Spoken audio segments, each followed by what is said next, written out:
Welcome to the Recruitment Mentors podcast. My name is Hisham Azuz. Today, I'm really excited to be joined by Simon Brown, who is the founder of Digital 51.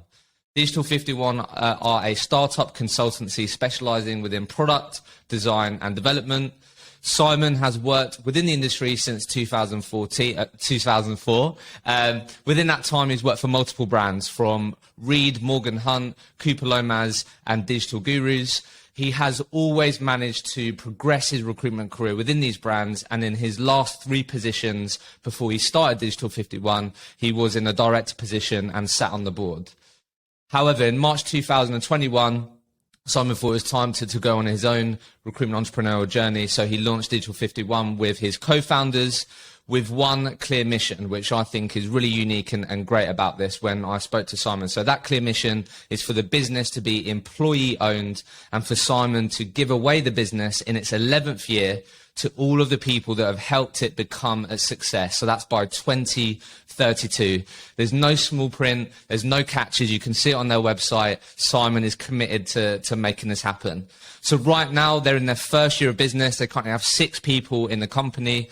Simon was just telling me that they're very close to hitting their first year target. They're 8 months in. So, have had a good start and have big plans for 2022. So, Simon, welcome to the pod. Thank you. Love it. Awesome. No, I'm really looking forward to this. So there's loads that we can go into. There's a few things that we're going to focus on. But where I always like to start is a £1 million question. And that is, in your opinion, what characteristics and traits do you think make up a highly successful recruitment consultant of today? What does that look like for you? It's so funny that how for me it's changed over the time, and obviously listening to the pod, I had a feeling obviously you'd kick off here. And do you know, right now, if I could have anything, I'd have curious people. I'd have a curious mind in, because I think that historically I'd have hit you with drive, determination, resilience.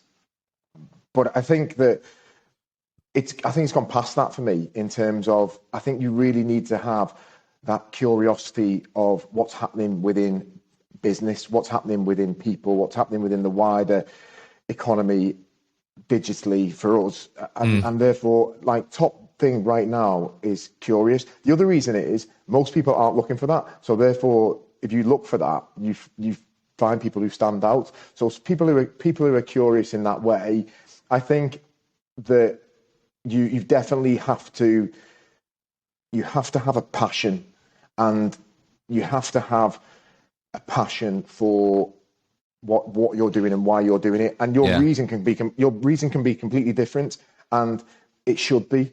That, if you're starting out, your reason should be different to me at this point in my career, and I shouldn't be trying to put mine on you. But I think you've got to have a passion for what that reason is. So on, a cold Wednesday night away at Stoke, you can get up for it and you can really get it done, which in recruitment is, the day after maybe a deal that's not gone your way, or the Monday after a week before, when things just haven't panned out. And it's that passion is, in my opinion, most important to keep you going. Yeah. So for me, curiosity, passion, we teach you the rest. Yeah, I love that. So obviously, being in recruitment for some time, right? So there's obviously loads that we could unpack here, right? But obviously, as we were just saying, where I really want to focus on is, just talk a bit about why Simon has always managed to progress, because most people listening to this will have aspirations to achieve promotions, achieve top biller status, wherever it may be, maybe even start their own company. So we're going to talk a bit about that, but also really sort of keen to dig into the MBO journey that you experienced, which didn't obviously quite happen. So we're going to talk a bit about that, because I know let me just mute myself.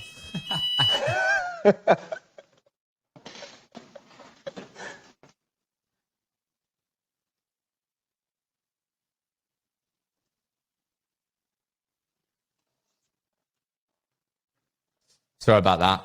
Yeah, I always forget that there's a fire alarm on Fridays. But yeah, as I was saying... do you live in student digs? No, they just do it every single Friday in the office. It's fucking annoying.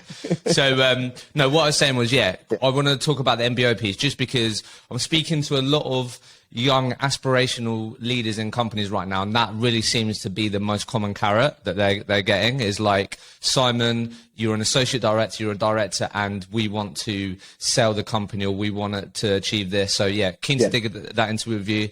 And then we'll then really talk about, last 8 months or so, Digital 51, you obviously finally took the leap to start your own business, and we'll talk a bit about what that's been like in the climate that we're all operating in, or have been in the last 18 months. So that's what we're going to work through.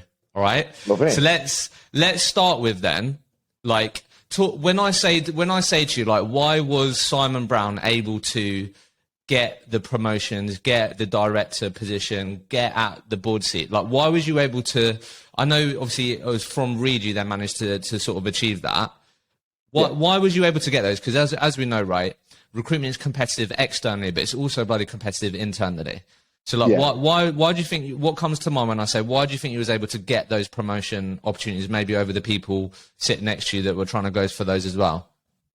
I think, do you know what, first of all, it's a bit of an out-of-body experience to hear someone else talk about your journey and then and sort of reflect it positively, because I don't think we do enough of that. And I think at the time you're on the journey, you're not always thinking about it. You're just doing, and you're in go mode, and you're just moving forward. It is competitive, it is busy, and therefore you don't think about it till afterwards. But for me, I made a conscious decision to go to Morgan Hunt. I did just under 5 years at Reed, and it was brilliant. It was the best place for me to start. I started in the Liverpool branch on the desk, part qualified accountancy, with a sort of team of 6 or 7 who were just experienced around me, and they sort of beasted me and got me moving. And plus the training was phenomenal, and being really honest, and it was just, they set you up in the right way. However, it took me on a bit of a journey around all things business development. I wasn't on a desk for that long. It was only 12 months, and then I actually applied for an internal promotion, because one of the reasons I chose Reed was they had this national account portfolio. And I wanted to test that and say, right, well, does that exist? And I did apply for it, and I was lucky, and I got my first national account manager's job within my first 15, 16 months. That gave me a real flavour for pure BD, not job-based BD, but contract-based BD, in terms of winning bigger contracts, pitches, tenders, presentations, national agreements. And that took me on a journey. And that journey took me to a point where, as much as I loved working at Reed and I loved what I built there, I wanted to be in a more entrepreneurial environment, because it was a machine. It was a machine that worked, and it worked at a very high end. But I wanted to work slightly differently at times, and that sort of, obviously that's not how certain machines work. So I think the reason I was able to get just first of all on the path was I made the conscious decision. I chose to leave something that was good. And to be honest, I've always done that. I've always left wanting more. I've always left each position. Where's that come from? Well, I think you've got family. Well, I think you've got to back yourself first of all, in terms of, I quit Reed, I quit Morgan Hunt. This makes me sound like a quitter. Both of them happened around for sound a bit job hopping, mate. Yeah, I'm a hopper. Yeah, look on my CV. Between 4.5 years and 5 years, I'm itchy. I'm out. But it's a cycle. For me, it's a cycle. I've always said this. Recruitment, it is monotonous. It is the same thing over and over again, and therefore you need to be stimulated and you need to be in that environment. So I quit. What I was saying is, I quit those things, and Cooper Lomas, to be honest, all 3 of them with nothing to go to. Really? But I backed myself. When I was at Reed, I was a very good national business development manager, winning sort of multi-million-pound contracts across managed service, and I had a sort of decent name and brand, and I thought I'll get something. I still lived in Liverpool, but I covered nationally, and I was like ready to move to London and sort of see if the streets were really paved with gold. So I went to an environment at Morgan Hunt, which for the first 6 months I personally found really difficult. That business was entrepreneurial to its core. It had the most boisterous, the most brilliant sales floor in London. It had 2 brilliant regional offices in Manchester and Birmingham. and it was high performing individuals. And for the first 6 months, I didn't really enjoy it because it was so sort of entrepreneurial. There wasn't a structure, and that's what I was used to. I was used to that. Structure. Yeah. And I remember sitting down with the director who had sort of followed there, and my pitch to them had been, let me come. They had a brilliant business development function, but it was really a bid function. And I wanted to make it more client services, more proactive selling.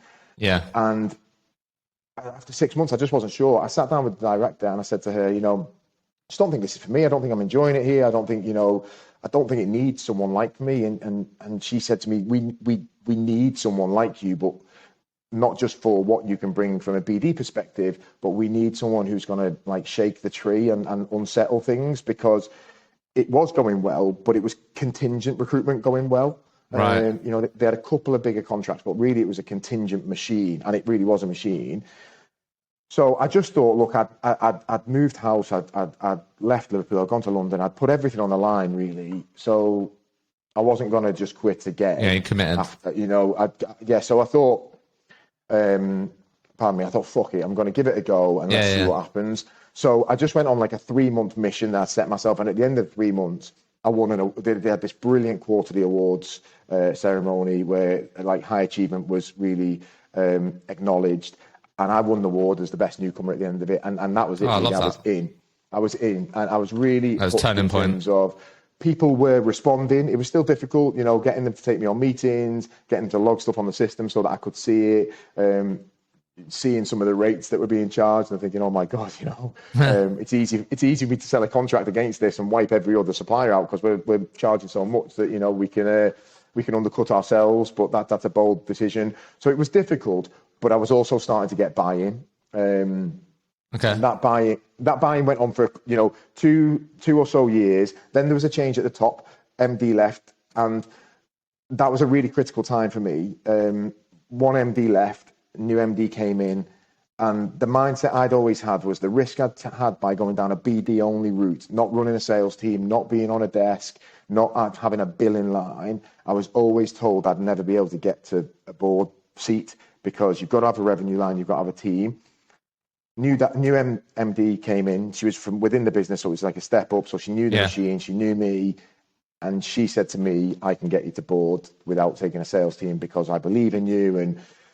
And to be honest, it was that belief in that environment. And even that was, we had some hurdles to come across. Things didn't maybe work the way I thought they should have.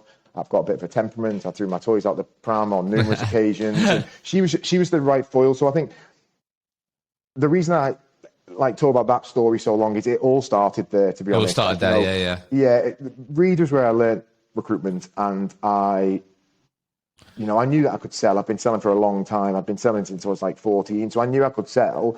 Reed taught me that recruitment and the sell and the consulting that goes with it. Morgan Hunt unleashed like the belief that I actually wanted to make that my career. I wanted to climb the ladder, and I wanted to, to do it within that sort of environment. Oh yeah, fair. Okay. So just a quick one. Interested. Yeah. What has been like, obviously, because you then obviously, so it seems like it was a bit of a struggle at the start. Then you obviously built some trust, credibility, like won that award, and then obviously wouldn't have been plain sailing, but you had more buy-in, as you said.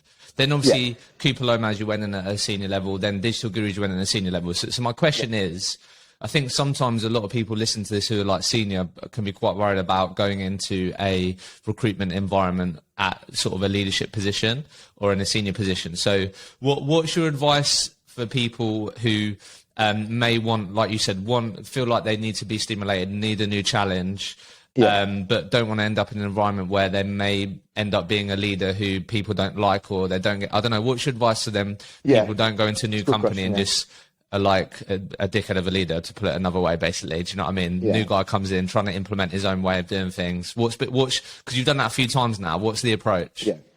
Well, I mean, first of all, there's definitely going to be some people listening to this thinking, well, he is a dickhead leader, so I don't know what he's about to say at this point. And I guess maybe, that's for everyone else to decide. For me, there's nothing worse than a stale director. There's nothing worse than a stale leader in this industry, because you have to drive your teams so hard every day. And if you're lethargic with it, after all of that struggle that I just talked about at Morgan Hunt, I got to the board. I got in the boardroom, And fundamentally, I was gone within a year because I was disillusioned by what the boardroom represented. And I guess, you know, you could argue you need to have a grit to see that through and turn it and shape it. But for me, you have to have that belief. But I never wanted to be stale. I was always that director that went to the pub on a Friday and I was sort of like chatting to the teams, listening to what people were saying. And for me, I heard how others referred to other directors and other leaders and other senior management within that business. You know, that business had been phenomenally successful, and then that's someone trying to buzz in at my door. Sorry. Right. That business had been phenomenally successful, and it near enough doubled in size. So obviously a lot more seniority, a lot more people, and what have you. So I never wanted to get stale. And then when I went to So ultimately, you know, I moved. I went for the opportunity to shoot for an MD seat. I was on the board. It was board of 6. It was a brilliant board at Morgan Hunt. But I went to Cooper Lomas because the opportunity was clearly there for an MD's job. Very. You know, I was 36 at that point. No, maybe 35, 36. It was arguably too early, but the opportunity was there, and I'd always been ambitious. So, but even there, I never wanted to be stale. I always want to be fresh. So my advice is, if anyone sat there, you know yourself if you're going through the motions. I think it's hard enough going through the motions on a desk in this job, but you can. I think as a director, if you're going through the motions, your team will know that. And I never ever. I guess maybe I cared too much what people thought as well. I never wanted them to call me out as, you know, Simon's lost his passion, Simon's lost his drive. And then if Simon, so I guess what would your advice be for Simon that goes, you know what, I do need a new challenge. I'm going to go to a new company. What would your advice be for me to make sure that we don't go into that new environment trying to, like, I don't know, just because I'm sure you've got better at this, right? Where you go into a new company and you've got to approach it in a quite tactful way, right? You don't want to go in there and go, right, everyone, I need you to do it a whole new way of doing things. Like, what would your advice be for a leader transition to a new recruitment business? Maybe things to avoid, or what would you say to them? Be like, maybe don't do this, or do this first, or really like double down on doing this. What would your approach be or advice be? Well, I think do go in and shake the apple tree. You know, when I first went to Cooper Lomas, I went as the commercial director. There was an ops director, and it was clear that we were going to need an MD at some point. And that was very much how it was sold to me. The MDs, the owners were removed from the business, so effectively, we were sort of 52 heads. 35 of them or so were sales. They all sat with me. You know, go for it.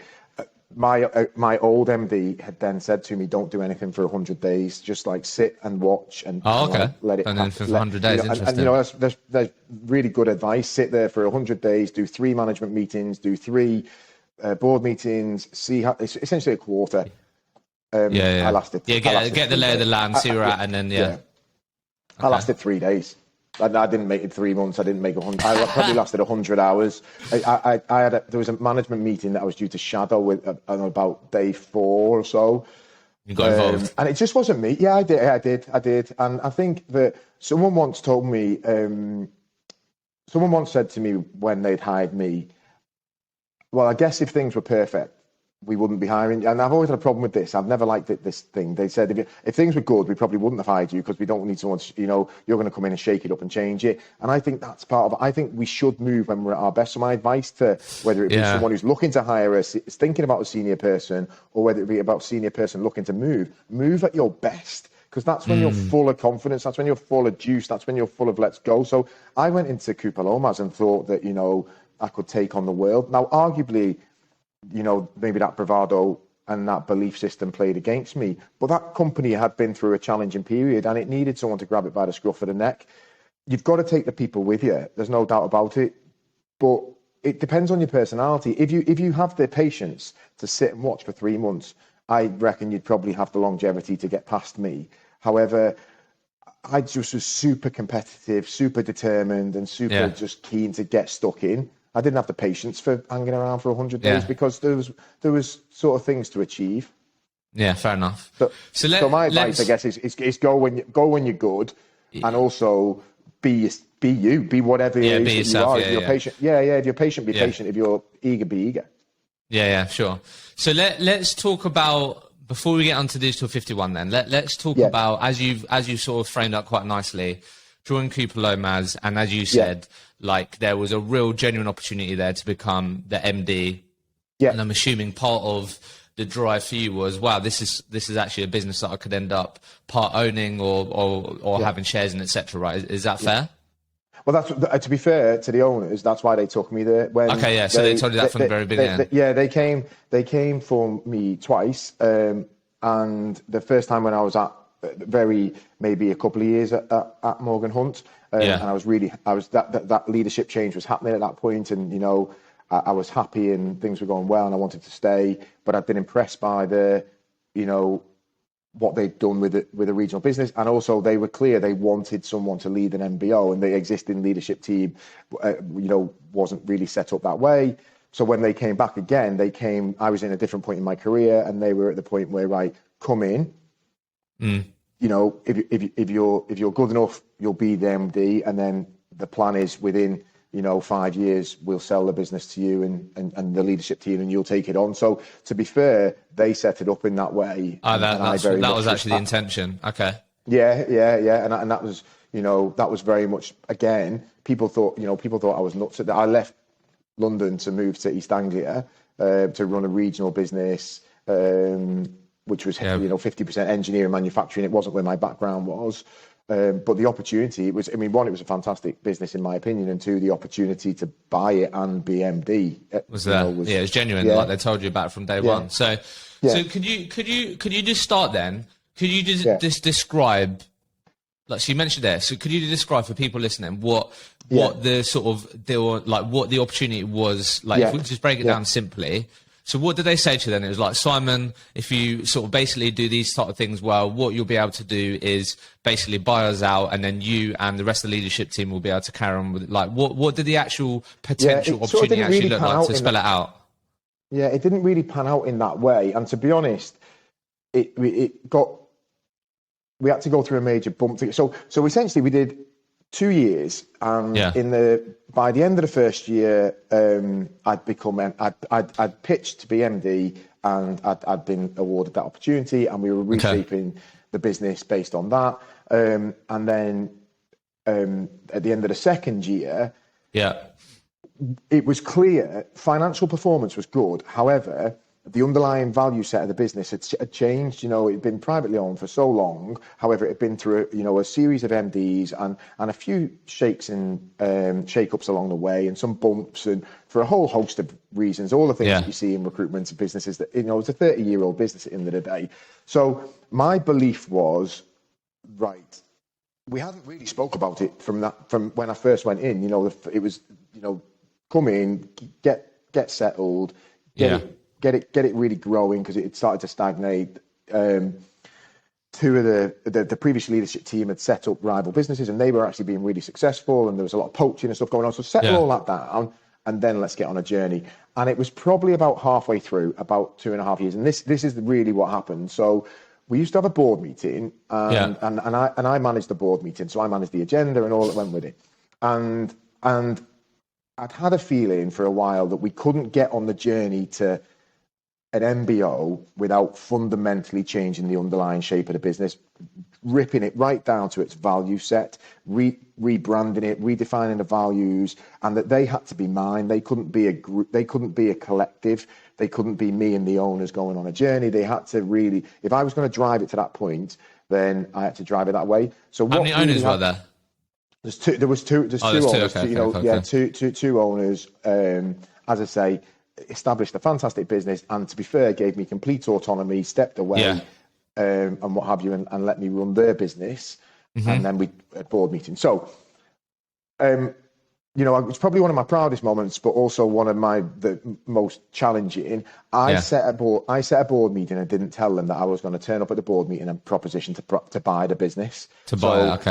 Yeah, so normally the senior management team, everyone, they would all come. So I told no one else to come on that day, the two owners, and we had a non-exec director. So we sit down, and obviously everyone's like, it's slightly different. The agenda, I was sort of bluffing a bit over an agenda and the board pack and everything. It's slightly different. Anyway, we sit down, everyone has their coffee, and I'm like, right, we're not here for a board meeting. I think we've got to drive to an MBO now. I think we have to start and this was 12 months earlier than we'd ever planned to do it. And I said, so I then kicked off the ball rolling. So I said, I think we should start now. These are my reasons. I presented that on the day. I was like, this is why I think we should start now. These are the risks, I think, if we don't do it, but I just don't think we can wait any longer. The money was fine. The problems were coming at a people level and a value level. And for me, those things have become more and more and more important. So I was like, I want to get on this journey. I want to make it, my belief system, my values in conjunction with my team. And that will drive us to be the success, to get the numbers that we need to trigger, what have you. However, financially, we were in a different position. The business had fundamentally shifted from where it was when I first started. And therefore, some of the numbers that have been spoke about over time, that wasn't where we were. So I then offered a new price, which was declined. And all this is in one meeting. One meeting, to be fair. How did you come up with the price? Well, obviously, you're basing it on an EBITDA and you're basing it on a multiplier. It was predominantly a perm business. And also, I didn't want to over leverage the business. I wanted to make sure it was a number that I believed I could raise. How did you get that information though? Did you reach out to your network? How did you? Because this would have been new to you. Well, no, because I was the MD. I was running the P&L anyway, so I knew. And I when I was at Morgan Hunt, and I became a director there. I had a very strong board governance. Okay, so fair enough. I knew, and so you had that context, that experience. Yeah, that business talked about the journey. So I had that context. Also, just plugged into the wider recruitment community in terms of listening to when deals happens and things like that. So essentially, and then also, like anything in life, recruitment's no different. Everything's got a price, but also everything, it's worth what someone's willing to pay for it. So I offered a price that was linked to a multiplier off the EBIT, but I also offered a price that was linked to what I thought it was worth. And that's what we put down. That was actually declined on the day. The whole thing was declined. It was a pretty... How'd they take it? Was it like, what the fuck's going on? Well, they're surprised? I was, one pissed off, one surprised, one sort of shocked, but also it made sense. But to be honest, this was on, I think it was a Thursday or Friday. It was going into the weekend. I'd planned it specifically that way. And then we had a call on the Sunday and they were like, yeah, we agree. Let's do it. We agreed at the price. We agreed at the price. But what they did say is this can't affect. So it can't affect the run of the business. And ultimately you've set the price. So, you have our permission to engage whoever you need to around equity, raising the money, etc., which was good because that allows you to share the books, which is what you need to do. But essentially, it's your party, Simon. You've caused this. Go and see what make happen. Go and see what you can do. Yeah, let's just talk about this for a second, and then we'll move on. So you got to that. Kudos to you, mate. Just putting out there and being as you said, back yourself, creating opportunities. So I guess what I just want to just find out, you don't have to give me the numbers or anything, but could you just spell out for people, just to make this really simple for people, what did that a high level, what did that deal look like? So putting figures away. So let's just say it costs X amount. And then what would that mean? Would it mean that they would then all sign a contract that said over 3 years, if this happens, Simon would then own the majority share? Or what was just high level? Straight buyout. So I could buy all of their shares. Straight buyout, yeah. So you're talking, seven-figure plus deal. So we're not talking, pocket change. Depends how big your pockets are, I guess. But I think because I'd offered a different price than we'd originally spoke about, because I had fundamentally offered less than they thought it was valued at, and also I guess I had done it in a slightly more hostile way. It was, but the deal was you're going to buy them completely out, because that isn't, because the conversations I've had, sometimes it's like over a period of time or whatever. It was a mistake. It was a mistake. To be honest, in hindsight, the easiest bit was having the balls, the ambition, and the drive to get that meeting and get to that position. However, the harder bit then was to move it and get it over the line. And what I actually should have done in hindsight was I should have presented a partial deal. I should have presented X amount, like 75% buyout now, because fundamentally that's why it fell through. It fell through because of my ability to raise the full 100% of the money as needed, and then also run the business at the same time. And juggle those things. Okay. And okay. So thanks for sharing that. So that makes sense. So let's just talk about the finance journey, because I think this is sometimes from the conversations that I've had. Sometimes people can be, I don't know what people's assumptions are if they're going, my boss had talked to me about an MBO. I don't know what their assumptions are around finance, but I think sometimes people can underestimate like how difficult it may be to raise funds to make that happen. So obviously just for really simple terms here, like let's just say you listen to this and there's a carrot in front of you right now that you could go on an MBO journey. There is a good chance that for that to happen, you will have to raise money, because they're going to need X funds. And it could be, like you said, a partial deal, or like you went down like the complete full whack. So in order to do that, you needed to get X to the table. So where did you even begin to look for these funds then? Did you go to bank straight away? Did you already what was the finance plan? Yeah, so I had three revenue plans for my journey to make this happen. So the first thing first is, if you're in a temp business or an interim business or a contract business, if you don't factor your debt, and if you don't invoice discounts and things, essentially if you manage all of your own cash flow, then the business has got the business has more than likely got a good financial cash position. So going into this decision, I'd worked with the finance team to really tighten up our debtor situation, so that our debtor book was in a position where it was X amount, and we were comfortable with that, because that affects future lending. But also at the same time, I tried to drive the temp revenue as hard as possible, because the higher the temp revenue is, I was then going to lend against that. So 50% of my buyout was lending against the existing. Okay, that makes sense. Yeah, which to be honest is a tried and tested route if you don't want to put a large chunk of your own money in, or raise more from the bank, or whatever. I feel like not many people will actually be able to do that. Like, because most people I speak to are, I don't know, late 20s, early 30s that are in director positions, and I don't know, they might have done all right money wise and saved, but really, if you're in directors of 2-3 other people, how many of you are going to have 50, 100 grand plus to put into the deal potentially? I don't know. Do you know what I mean? Yeah. So I think that, if you just take, for example, for ease of maths, if your contract book is worth 1.1 million a year, for argument's sake, and you've got, obviously there'll be lots of specifics to your own business, so you need to take all of this with a pinch of salt. But if you've got fundamentally a good business and you're on top of your debtors, and you've got long-term running temps, contractors, interims, again, whatever you want to call them, and you've been with your own bank for a period of time, the likelihood is they'll lend you 90% of that. So they'll lend you £1 million against the existing temp, because it's so that bit's actually, that doesn't cost you anything to do that. That will cost you interest and obviously arrangement deals and so on and so forth. But it's not that bit that fundamentally costs. So you have, for me, as I say, 3 revenue streams. The first one was the easiest one, was to lend against temp. That makes sense. The temp book. So if you've got an interim book, then that is what drives the price of the business, which is why you pay more in the first place. But it also is your biggest asset if you don't have like lots and lots of money floating around that you can lend against it straight away. Yeah. So again, if it's against a straight perm business, you've not got that. You haven't got the temp revenue to lean against, but also your multiplier will be less. Yeah. Because, I was running a contract business where our average contract tenure was over 6 months.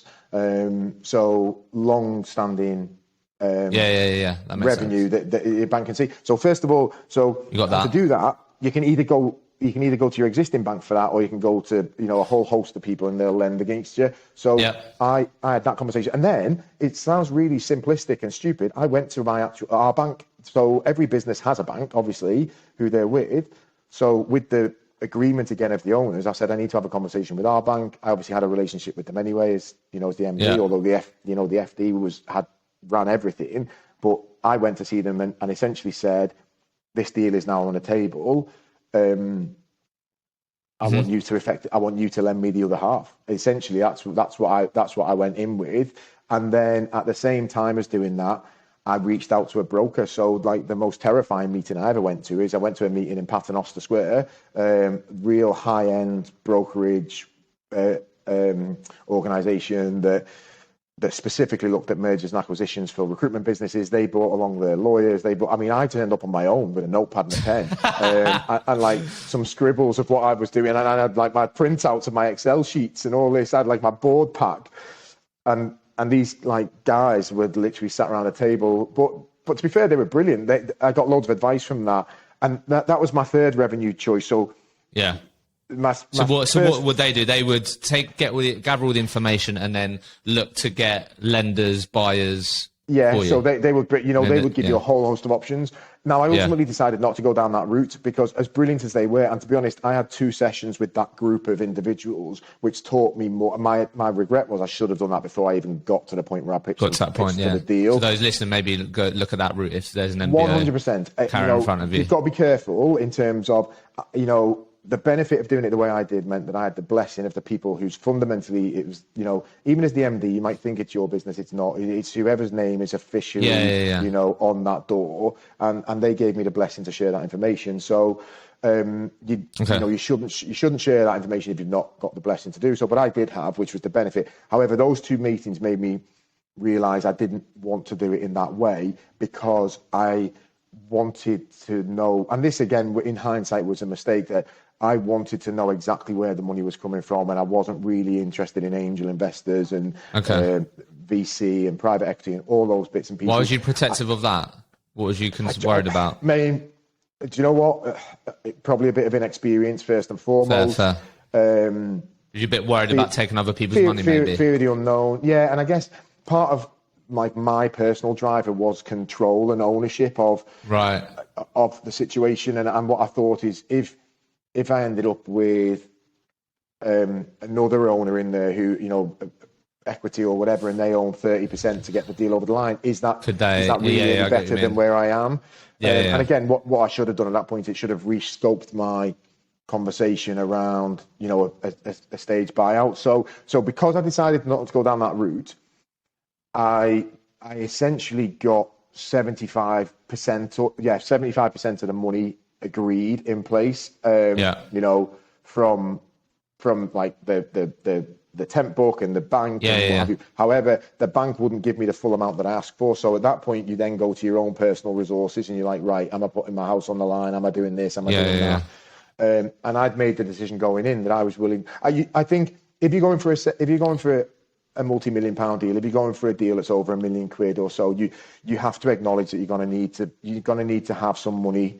You're going to have to have some resources. You're going to have resources. In my opinion, you're going to need to have 50 grand ready to go. Now, you don't, because you can leverage it against the business, a bit like when you do a mortgage. You can just top all the fees on top of. But, what I thought was it's just making the situation worse that on day one, when it's all mine, if it's completely riddled with debt, then that's going to be fucking scary. Pressure.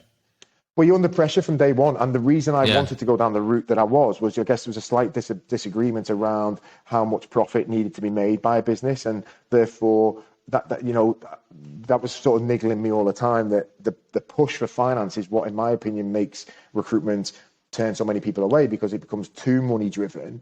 And that turns people off. So I didn't want to riddle myself. However, fundamentally, that cost me the deal at the end, because then I, holding my hands up, I had took my eye off the ball with the business. And the values piece, the rebrand. So the values piece, the rebrand, and all of that was going phenomenally well. The team were probably the happiest they'd been in sort of 3.5 years. It was going really well, but our figures had just started to tank a little bit, and I think there was a bit of I think that's what sometimes people forget, though. I had a guy on here recently, Matt, who shared his journey, and that was one of his bits of advice, is like, one, don't be serious about who you potentially doing this with as a leadership team. Like, there's a difference between you being leadership, like both being leader in the leadership position and both you being business partners. But two, also, don't underestimate that. Also, you're going to have to go on this journey with them where you're going to have to put over 100 hours on top of your actual job outside of work. Do you know what I mean? Yeah.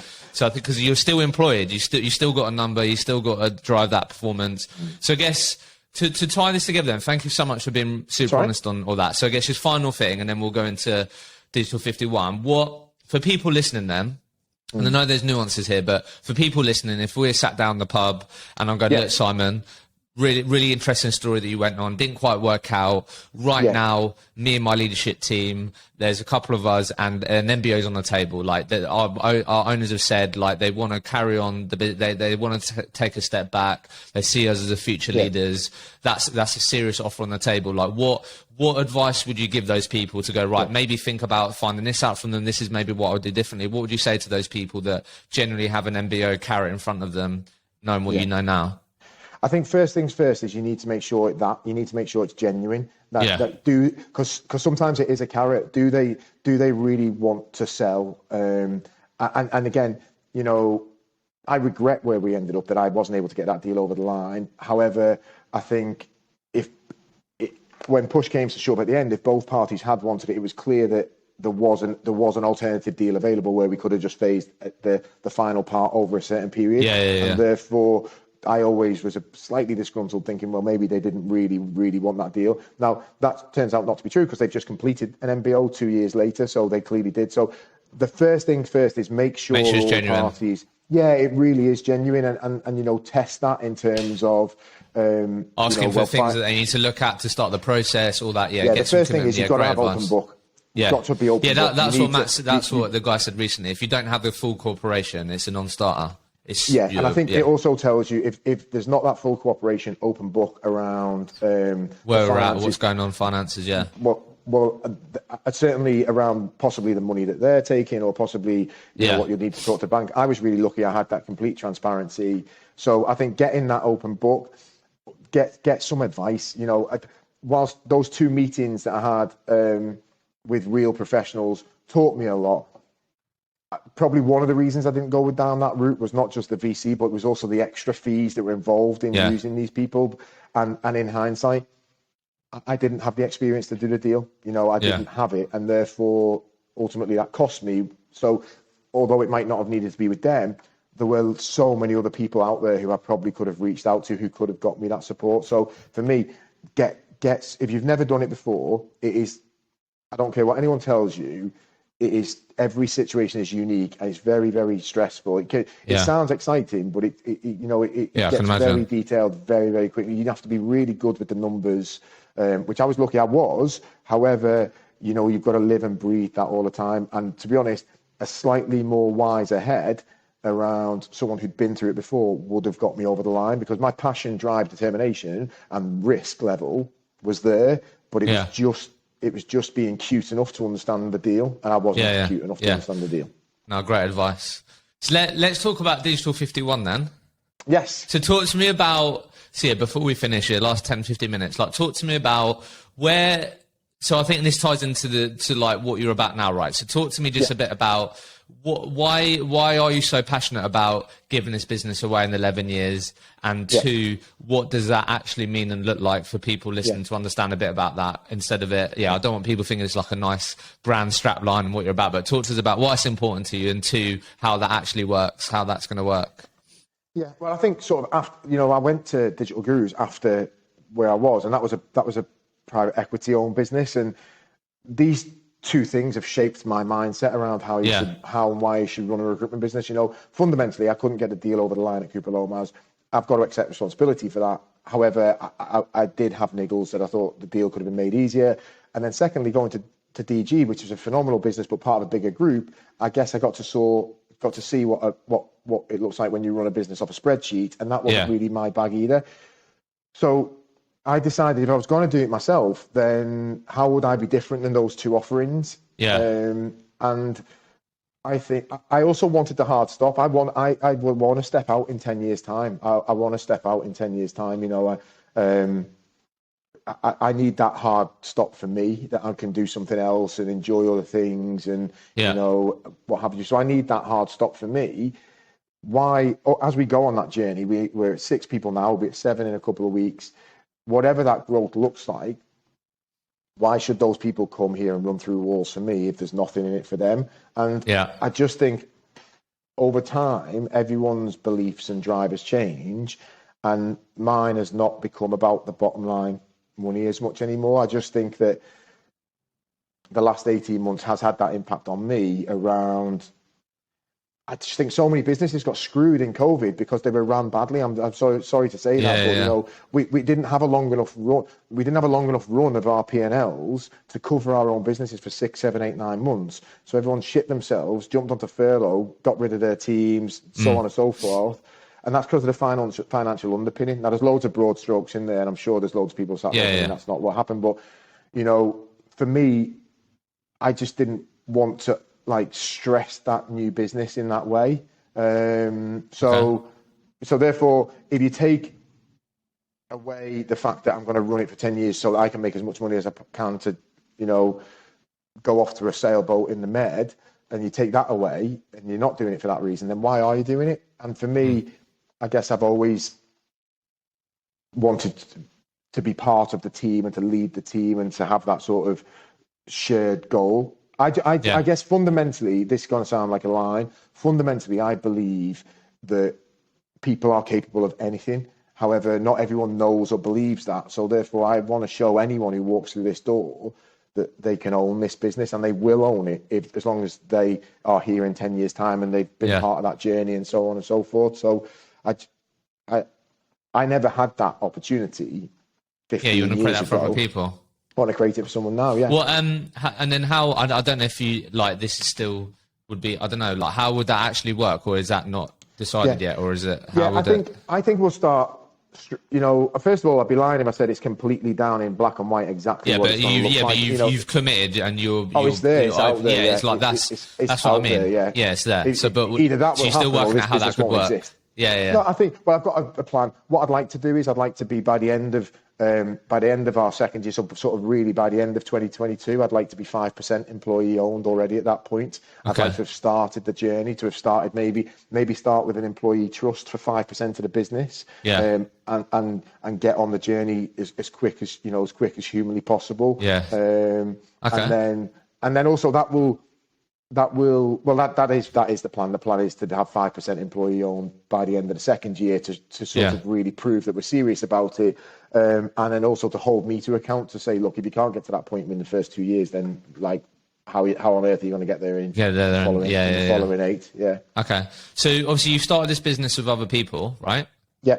How have you, I'm always interested in hearing this, but like more and more people I speak to that do have co-founders, like how have you made sure that you're all on the same page and that's important to you, but it's important to them? Like how have you made sure they're like that you're remaining aligned? Because is there three of you? There's two of us really that fundamentally drive the business in terms of the way it is, day in, day out. And I guess that Adrienne, who runs the business alongside me, in reality is, she's younger than me, she's better than me, she's more determined than I am. So my plan is that ultimately, if I have my way, she'll lead the business moving forward. She'll take it on. It'll be employee owned with her at the helm. That was always the sort of the plan going into the business, was that why we came in collectively as sort of as a three. There was really a two sort of pronged attack to go at, and that plan was that I would take her on a journey to help her develop and become a leader of a business and learn how to run a business and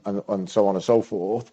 And fundamentally, she would then take that business off me and take it forward with the wider team, because I just think that she is, she's phenomenal, and therefore we've got a shared belief system on so many things. Don't get me wrong, some of our discussions can get heated because her temper is as bad as mine. In fact, if she's listening, I'd say her temper is well worse than mine. However, underneath that passion, underneath that, that angst, I also think the angst is good, is a shared belief around people and growth and what you're about, doing it. I guess like the businesses you want to work with right now, you could be working with anyone, can't you? If you can't pick up jobs now, you're never going to pick up jobs. We don't want that. We're trying so hard to stay true to the client and candidate base that we want. Yeah. So look, before we finish then, what would you say, like, I know we were saying before, like you guys have really worked hard getting towards the end of the year. It's been it's been great, but at the same time, it's been really difficult. What would you say, what have you learned most this year so far on this journey, would you say? About yourself or about, I think what I've learned is it's easier to start than it is to do. I didn't at the start. At the start, I finished with Digital Gurus on the last day of Jan, and we opened on the 1st of March. And we hadn't done tons of stuff, to be honest, in the background because of COVID and all that went with it beforehand. So it was just sort of go, go, go. But in hindsight, it was easier now that we're going, and there is 6 of us, because again, we didn't start as a 1 or as a 2, and there's nothing against anyone who's going down that route. I'm at a different point in my life, in my career, where I was like, if I'm going to go, I need to go in bigger from the start to give ourselves the chance. So I guess what I've learned was there was nothing to lose at the beginning. It was all like, let's just do it. Let's just like the energy was driving us. That energy I think that my energy can keep me going forever, and the reality is it can't. And we've had a brilliant year. We are 2 deals away from hitting our goal, and when this might go out, I don't know. But the reality is, it's coming towards the end of October, and we're 2 deals away from hitting some of the goals that we set that we didn't want to hit by the end of December. So that's been brilliant. However, we're probably more frazzled than I think I would like us to be. You've still got that buzz every day. You've still got that buzz that this is ours. We're doing it in the right way. We're doing it differently. However, I think the last 6 weeks, it's become more about the doing than it has the greater good. And I think it's quite hard to accept that when you've had that as such a strong driver at the beginning. So for me, it was all about doing it differently and the values and, and in the last 6 weeks, we've probably just been doing the deals and doing the, work driving. Yeah, sometimes you've got to check yourself back on that avenue, because that's what really gets you going, isn't it? Is reminding yourselves why you're doing it. And as you said, when you're doing it, you can sometimes forget that, because you've got the challenges directly in front of you that you've got front of mind. You've got the deals that should be happening right in front of mind. And I get that. That makes sense. And don't get me wrong, anyone who's doing it right now is, this is brilliant. This is like the best I've seen it in 15 years. It's absolutely phenomenal, but it's hard. It's hard. It's really, really hard. Yeah, it's got different challenges, isn't it? But and it's relentless. It never ever turns off. And I think you've got to. I am awful at it. I listen to people on this all the time talk about their ability to turn off, and I'm like, it's hard, isn't it? Yeah, really hard. So I think what I've learned is that now we need to take a break. We need to have a bit of a reset. We need to have a reset. And there's also nothing wrong with biting down on the gum shield and doing what you need to get done at the times you need to get it done to move to the next stage. Yeah. I just think that you can't bite down on that gum shield for too long. Otherwise, the stress not sustainable takes over. Yeah. It's not. It's not. And like, the adrenaline and the drive and whatever, it can only drive you so much, because everyone's got their own stresses outside of work and all that goes. Yeah, for sure. It sort of gets on top of you. Look, Simon, that's the pod, mate. Thank you. Thanks so much for being super honest. Which I knew you would be, but I know that help a lot of people, particularly around the MBO, getting your promotions. I think kudos to you, mate, on clearly you can tell that you've really backed yourself in your career. And I think I'm really excited to see where you guys in the next couple of years will absolutely get you back on the pod in the next few years, mate, and see where Digital 51's at. But honestly, thank you so much for coming on. Really enjoyed it, and excited to share this with everyone. Yeah, enjoy.